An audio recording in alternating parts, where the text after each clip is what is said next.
Okay, hello everyone.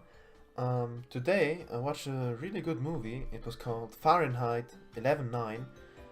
It's by Michael Moore, and because of that, I thought it would be a good idea to actually read some Trump fan fictions a guy on Discord sent me. His name is Hytonic. Hello, Hytonic, if you actually listen to this bullshit. Yeah, so I will just start, I guess. I haven't read it, so it's as new to me as it hopefully is to you. Yeah. Okay. The year was 2030, and the draft for the Middle East war was complete. The Obamas were shocked as the first date picked from the raffle was August the 4th, Barack's birthday. Michelle just knew Donald had to be the culprit.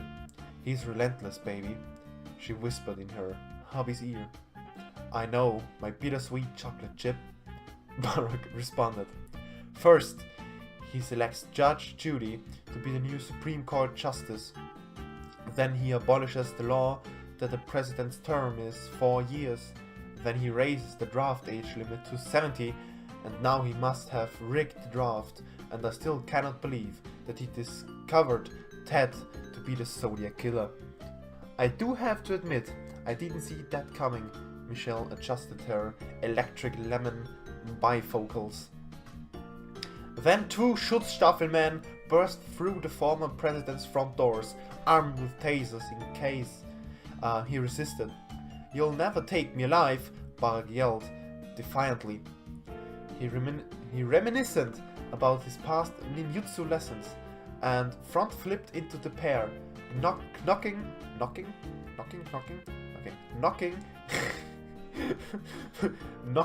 them flailing to the ground. Malia, Sasha, get your things and meet me at the Washington Monument at 1400 hours. Barack barked before seizing two Japanese daggers off the coffee table along with a few tungsten throwing stars. The Washington Monument was their code for the Jefferson Memorial. It came in handy for quick getaways. This is how the Obamas, ferocious Barack, prophetic Michelle, and their two spoiled children became fugitives in the face of the United States of Trump.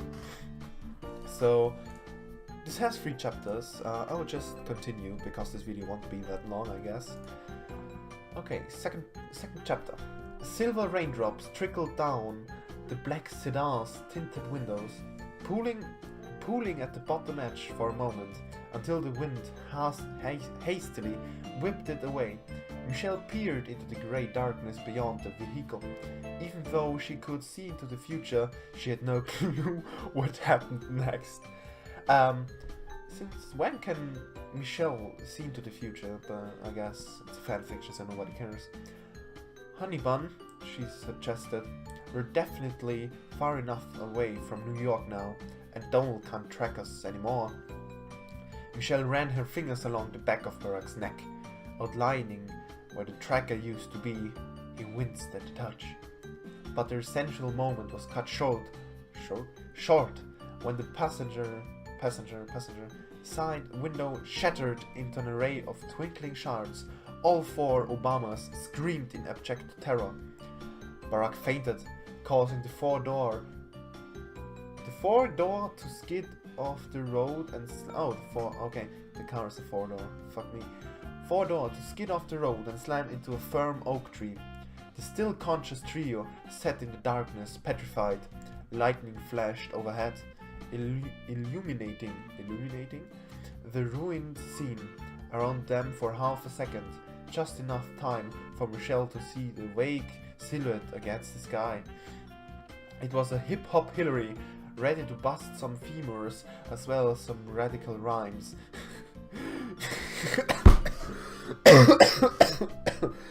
Michelle recoiled in terror when Hillary began what she called rapping. Barack, we need you in Eric. You're beating down ISIS as if you're the Ebola virus, pulling a jihad like you preach the word of God, so damn hypnotizing those extremists keep on dying. Michelle noticed that the dank beat took its toll on Hip Hop Hillary.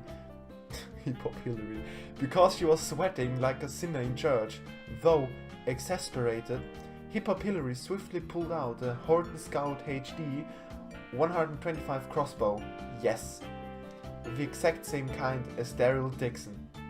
Michelle whispered, "Not this time, Hill," before swinging her car door open directly into Hip Hop Hillary. The former Democratic presidential candidate fell to the ground like a sturdy redwood. The Obamas took her captive. She would be handy should they need to make a deal with Donald. Donald. He did not know it, but the revolution would soon be on his hands. Yes, I guess Hip Hop Hillary really has some good rhymes. I mean, it's not bad. It's pretty good for Hip Hop Hillary. Okay. Donald hated Democrats. He detested them indiscriminately, of course. But there was an unfavorable liberal that trumped the rest, and he would have fallen into Donald's gold-plated clutches if it weren't for his minions' incompetence. Flanked by two suited men, Vice President Sarah Palin strode into the Oval Office, looking more distraught than usual. "Donald, I'm afraid we got a code renegade," she whispered through her thick Alaskan accent. After getting all the words out, she cowered in preparation for one of Donald's temper tantrums. Okay. "Excuse me, Sarah," Donald said through gritted teeth. Renegade was the code name of Barack Obama. He somehow evaded capture. Sarah sighed. "I'm afraid." "I heard you," Donald swiveled away from his desk toward Sarah. He was reclined in an armchair upholstered with $100 bills. "I thought you said you'd take care of him." Okay, that it just sounded like a fucking computer generated voice. Wait, I'm gonna do that again. "I thought you said you'd take care of him." "I thought you said you'd take care of him."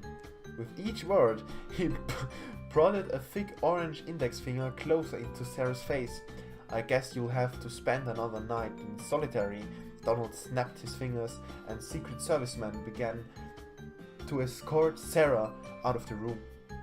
Between sobs, she cried, "No, please, Donald. They're just stronger than we expected. I don't want to hear your excuses, and it's Mr. President to you. Take her away." He waved his hands in the direction of the exit, and a moment later Sarah was gone. Dragged away to the Trump mausoleum, where all enemies of the president were taken. Among the imprisoned were Joe Biden, I don't know, Flo Rida, Jeb Bush, and others. There was still the ongoing mission to capture Bernie Sanders and John Kasich? I don't know how to pronounce that. But soon he would get them. Donald has had a particularly grungy cell awaiting for the Obamas. Donald glanced at the framed photo of himself on the plaster wall. He still had respect for Barack and family. He liked people that weren't captured. "I guess if you want the job done right, you have to do it yourself, blah blah blah." He pressed the intercom button beside the picture. "Carson, unleash the Trumpinator. Those Obamas will never know what hit them." Okay, that's everything there is. It was last updated March 24th, 2016, so I sadly don't think it will continue, but I'm not gonna lie, I really enjoyed the Hip Hop Hillary part.